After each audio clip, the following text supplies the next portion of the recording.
రాష్ట్రంలో మరో తీగల వంతెన నిర్మాణానికి కసరత్తు జరుగుతోంది. ఇప్పటికే నంద్యాల జిల్లా ఆత్మకూరు నుంచి తెలంగాణలోని నాగర్ కర్నూలు జిల్లా కొల్లాపూర్ మార్గంలో సోమశిల వద్ద తీగల వంతెన నిర్మాణానికి కేంద్రం శ్రీకారం చుట్టింది. అలాంటి మరో వంతెన తెలుగు రాష్ట్రాల సరిహద్దులోనే కృష్ణానదిపైనే నిర్మించడానికి కేంద్రం ప్రతిపాదనలను సిద్ధం చేస్తోంది.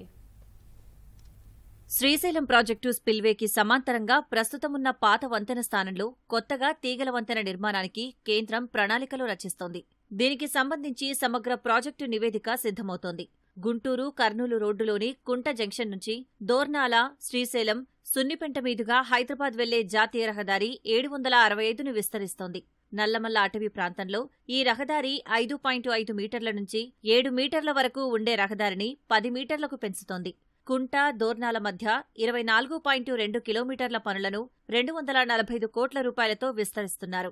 దోర్నాల నుంచి శ్రీశైలం క్రాస్ రోడ్, సున్నిపేట మీదుగా కృష్ణానదిపై వంతెన దాటే వరకు 53.5 కిలోమీటర్ల మేర విస్తరించేలా డీపీఆర్ను కేంద్రం సిద్ధం చేస్తోంది. ప్రస్తుతం కృష్ణానదిపై ఉన్న వంతెన 1972లో నిర్మాణం పూర్తయి అందుబాటులోకి వచ్చింది. దీనికి సమీపంలో ఐకానిక్ తీగల వంతెన నిర్మించనుంది. ఈ వంతెనకే 1000 కోట్ల రూపాయల వరకు వ్యయమవుతుందని అధికారులు అంచనా వేస్తున్నారు.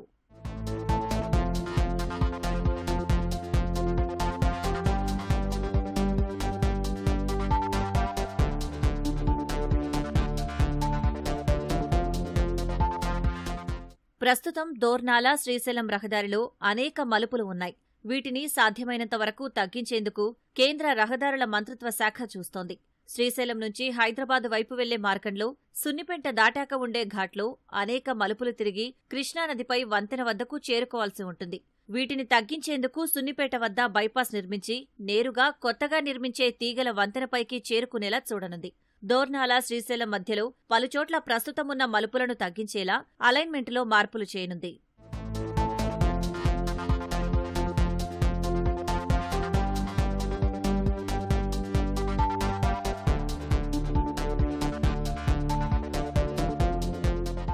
ప్యాకేజీలో అలైన్మెంట్ మార్పులతో అనేక చోట్ల రక్షిత అటవీ ప్రాంతంలోకి రహదారి వెళ్తోంది. దీనివల్ల వన్యప్రాణులకు ఇబ్బంది కలుగుతుందని వన్యప్రాణి సంరక్షణ విభాగం అభ్యంతరం వ్యక్తం చేస్తోంది. ఎక్కువ అటవీ భూమి తీసుకోకుండా ప్రస్తుతమున్న రహదారినే విస్తరించేలా చూడాలని సూచిస్తోంది.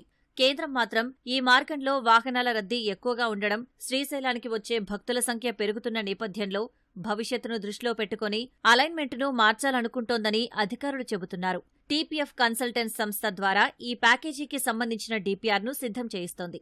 ఇది తయారైతే వచ్చే ఏడాదిలోపు పనులు మంజూరయ్యే వీలుందని అధికారులు తెలిపారు. ఈ ప్యాకేజీని తెలంగాణ మోర్త్ అధికారులు పర్యవేక్షిస్తున్నారు.